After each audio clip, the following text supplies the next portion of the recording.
नमस्कार मित्रांनो. अक्षय लर्निंग 99 या यूट्यूब चॅनलवर आपले मनपूर्वक स्वागत आहे. आज आपण भारतीय राज्यघटनेतील अत्यंत महत्त्वाचा विषय भारताच्या राष्ट्रपती व अधिकार या विषयावर आधारित महत्त्वाचे बहुपर्यायी प्रश्न पाहणार आहोत. हा विषय एमपीएससी, यूपीएससी, पोलीस भरती, तलाठी, ग्रामसेवक, वनरक्षक, जिल्हा परिषद, सरळ सेवा भरती तसेच इतर परीक्षांसाठी सुद्धा अत्यंत महत्त्वाचा आहे. या व्हिडिओमध्ये आपण राष्ट्रपतींचे कार्यकारी, विधायी, आर्थिक, न्यायिक, लष्करी आणि आणीबाणीचे अधिकार यावर आधारित प्रश्न आणि अचूक उत्तरे समजून घेणार आहोत. म्हणून व्हिडिओ शेवटपर्यंत नक्की पहा. जर अशाच दर्जेदार स्पर्धा परीक्षा तयारीसाठी व्हिडिओ पाहायचे असतील तर चॅनलला सबस्क्राईब करा, व्हिडिओला लाईक करा आणि तुमच्या मित्रांपर्यंत शेअर करायला विसरू नका. चला तर मग वेळ न दडवता आजच्या पहिल्या प्रश्नाला आपण सुरुवात करूया. प्रश्न क्रमांक पहिला, भारताच्या राष्ट्रपतींचा उल्लेख संविधानातील कोणत्या कलमात आहे? पर्याय ए कलम 50, पर्याय बी कलम 52, पर्याय सी कलम 54 आणि पर्याय डी कलम 7. तुम्हाला उत्तर माहित असेल तर कमेंटमध्ये नक्की सांगा. याचे योग्य उत्तर आहे ऑप्शन नंबर बी कलम 52. चला मित्रांनो, पुढील प्रश्नाकडे वळू. प्रश्न क्रमांक 2, भारताचे पहिले नागरिक कोण आहे? पर्याय ए पंतप्रधान, पर्याय बी उपराष्ट्रपती, पर्याय सी राष्ट्रपती आणि पर्याय डी सरन्यायाधीश. या प्रश्नाचे योग्य उत्तर आहे पर्याय क्रमांक सी राष्ट्रपती. राष्ट्रपती हे भारताचे पहिले नागरिक असतात. प्रश्न क्रमांक 3, राष्ट्रपती हे भारतीय सशस्त्र दलाचे काय असतात? पर्याय ए मंत्री, पर्याय बी सर्वोच्च सेनापती, पर्याय सी संरक्षण सचिव आणि पर्याय डी लष्कर प्रमुख. या प्रश्नाचे योग्य उत्तर कमेंटमध्ये सांगा. तर या प्रश्नाचे योग्य उत्तर आहे ऑप्शन बी सर्वोच्च सेनापती. बघा मित्रांनो, अत्यंत महत्त्वाचे प्रश्न आहेत. तुम्ही सुद्धा याचे उत्तर कमेंटमध्ये सांगू शकता आणि परीक्षेच्या अनुषंगाने खूप महत्त्वाच्या प्रश्नांचा आपण सराव करून घेत आहोत. प्रश्न क्रमांक 4, राष्ट्रपती पंतप्रधानांची नियुक्ती करतात हा कोणता अधिकार आहे?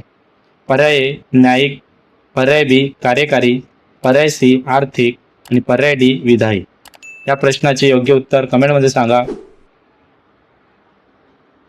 तर या प्रश्नाचे योग्य उत्तर आहे ऑप्शन बी कार्यकारी हे त्याचं उत्तर येणार. पुढचा प्रश्न, प्रश्न क्रमांक 5. प्रश्न क्रमांक 5 असा आहे की खालीलपैकी राष्ट्रपती कोणाची नियुक्ती करतात? पर्याय ए पंतप्रधान, पर्याय बी राज्यपाल, पर्याय सी भारताचे सरन्यायाधीश आणि पर्याय डी वरील सर्व.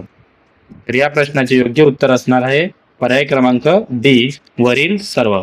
राष्ट्रपती या सर्वांची निवड करत असतात.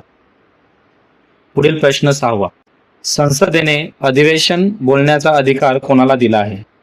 पर्याय ए पंतप्रधान, पर्याय बी लोकसभा अध्यक्ष, पर्याय सी राष्ट्रपती आणि पर्याय डी राज्यसभा सभापती. या प्रश्नाचे योग्य उत्तर काय असणार?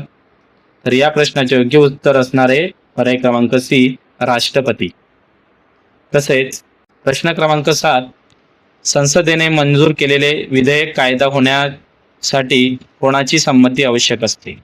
पर्याय ए पंतप्रधान, पर्याय बी राष्ट्रपती, पर्याय सी सर्वोच्च न्यायालय आणि पर्याय डी राज्यपाल. या प्रश्नाचे उत्तर काय असू शकता कमेंटमध्ये सांगा. तर या प्रश्नाचे उत्तर असणार आहे पर्याय क्रमांक बी म्हणजेच राष्ट्रपती. राष्ट्रपतीला हा अधिकार दिलेला असतो. प्रश्न क्रमांक 8, अध्यादेश जारी करण्याचा अधिकार राष्ट्रपती कोणत्या परिस्थितीत वापरतात? पर्याय ए संसद अधिवेशनात असताना, पर्याय बी संसद अधिवेशनात नसताना, पर्याय सी निवडणुकीच्या काळात आणि पर्याय क्रमांक डी अर्थसंकल्प सादर करताना. या प्रश्नाचे योग्य उत्तर असणार आहे पर्याय क्रमांक बी संसद अधिवेशनात नसताना. प्रश्न क्रमांक 9, अर्थसंकल्प संसदेत कोणाच्या शिफारशीने सादर केला जातो? पर्याय ए लोकसभा अध्यक्ष, पर्याय बी राष्ट्रपती, पर्याय सी उपराष्ट्रपती आणि पर्याय डी राज्यसभा सभापती. या प्रश्नाचे उत्तर काय असणार आहे? तर या प्रश्नाचे सुद्धा उत्तर असणार आहे पर्याय क्रमांक बी म्हणजेच राष्ट्रपती. राष्ट्रपतीच्या शिफारशीनुसार हा सादर केला जात असतो. प्रश्न क्रमांक 10, राष्ट्रपतींना क्षमादान देण्याचा अधिकार कोणत्या प्रकारचा आहे? पर्याय ए विधायी, पर्याय बी न्यायिक, पर्याय सी आर्थिक आणि पर्याय डी कार्यकारी. तर या प्रश्नाचे योग्य उत्तर काय असणार आहे? याचे योग्य उत्तर असणार आहे पर्याय क्रमांक बी न्यायिक. न्यायिक हा अधिकार असतो. प्रश्न क्रमांक 11, राष्ट्रपती मृत्यूदंडाची शिक्षा कमी किंवा माफ करू शकतात. हा कोणता अधिकार आहे? तर पर्याय ए न्यायिक, पर्याय बी आर्थिक, पर्याय सी कार्यकारी आणि पर्याय डी लष्करी. या प्रश्नाचे योग्य उत्तर आहे पर्याय क्रमांक ए म्हणजेच न्यायिक. प्रश्न क्रमांक 12. राष्ट्रीय आणीबाणी जाहीर करण्याचा अधिकार कोणाला आहे? पर्याय ए पंतप्रधान, पर्याय बी राष्ट्रपती, पर्याय सी सर्वोच्च न्यायालय आणि पर्याय डी राज्यपाल. या प्रश्नाचे उत्तर काय असणार आहे मित्रांनो? त्या प्रश्नाचे उत्तर असणार आहे पर्याय क्रमांक बी म्हणजेच राष्ट्रपती. राष्ट्रपतींना हा राष्ट्रीय आणीबाणी जाहीर करण्याचा अधिकार असतो. तसाच पुढील प्रश्न 13वा प्रश्न सुरू करण्याच्या अगोदर चॅनलवर नवीन असाल तर चॅनलला आपल्या सबस्क्राईब करा, व्हिडिओला लाईक करा आणि मित्रांपर्यंत शेअर करा. प्रश्न क्रमांक 13 आहे, राष्ट्रपती राजीनामा कोणाला देतात? पर्याय ए पंतप्रधान, पर्याय बी लोकसभा अध्यक्ष, पर्याय सी उपराष्ट्रपती आणि पर्याय डी सरन्यायाधीश.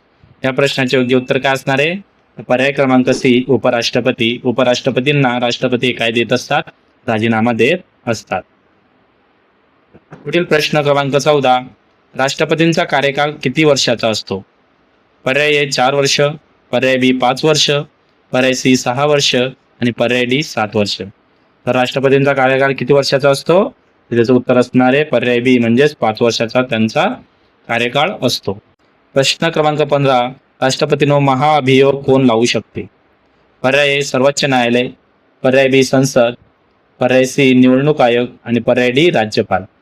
प्रश्नाचे योग्य उत्तर काय आहे? या प्रश्नाचे योग्य उत्तर असणार आहे पर्याय बी संसद. संसद हे महाभियोग राष्ट्रपतींवर लावू शकते. प्रश्न क्रमांक 16. राष्ट्रपतींची निवड कोण करते? पर्याय ए जनता थेट, बी निवडणूक मंडळ, सी सर्वोच्च न्यायालय आणि डी राज्यसभा. तर याचे योग्य उत्तर काय असणार आहे? याचे योग्य उत्तर असणार आहे निवडणूक मंडळ हे राष्ट्रपतींची निवड करत असते. प्रश्न क्रमांक 17. खालीलपैकी राष्ट्रपतींना आर्थिक अधिकार कोणते? ए अध्यादेश काढणे, बी अर्थसंकल्प सादर करण्यास शिफारस करणे, सी न्यायाधीश नेमणे आणि डी राज्यपाल नेमणे. तर या प्रश्नाचे योग्य उत्तर काय असणार आहे? पर्याय क्रमांक बी अर्थसंकल्प सादर करण्यास शिफारस करणे. या प्रश्नाचे हे उत्तर आहे. प्रश्न क्रमांक 18. राष्ट्रपती सर्वोच्च न्यायालयाचा सल्ला कोणत्या कलमानुसार मागवू शकतात? तर ए कलम 72, बी कलम 143, सी कलम 356, डी कलम 352. या प्रश्नाचे उत्तर असणार आहे पर्याय क्रमांक बी म्हणजेच कलम 143. 19वा प्रश्न. राष्ट्रपतींच्या अधिकारांमध्ये खालीलपैकी कोणता अधिकार समाविष्ट नाही? ए कार्यकारी अधिकार, बी विधायी अधिकार, सी न्यायिक अधिकार आणि डी ग्रामपंचायतीचा सरपंच नियुक्त करणे. या प्रश्नाचे उत्तर कमेंटमध्ये सांगा. तर या प्रश्नाचे उत्तर असणार आहे पर्याय क्रमांक डी म्हणजेच ग्रामपंचायतीचा सरपंच नियुक्त करणे हा अधिकार त्यांना नाही. पुढील प्रश्न 20वा आणि शेवटचा. राष्ट्रपतींचे बहुतांश अधिकार कोणाच्या सल्ल्यानुसार वापरले जातात? ए सर्वोच्च न्यायालय, बी केंद्रीय मंत्रिमंडळ, सी राज्यपाल आणि डी निवडणूक आयोग. या प्रश्नाचे योग्य उत्तर असणार आहे पर्याय क्रमांक बी केंद्रीय मंत्रिमंडळ. बघा विद्यार्थी मित्रांनो, अशा प्रकारे हे प्रश्न UPSC, MPSC आणि पोलीस भरती, तलाठी, ग्रामसेवक, जिल्हा परिषद, सरळ सेवा भरती या खूप साऱ्या परीक्षांसाठी उपयुक्त आणि महत्त्वाचे प्रश्न आहेत.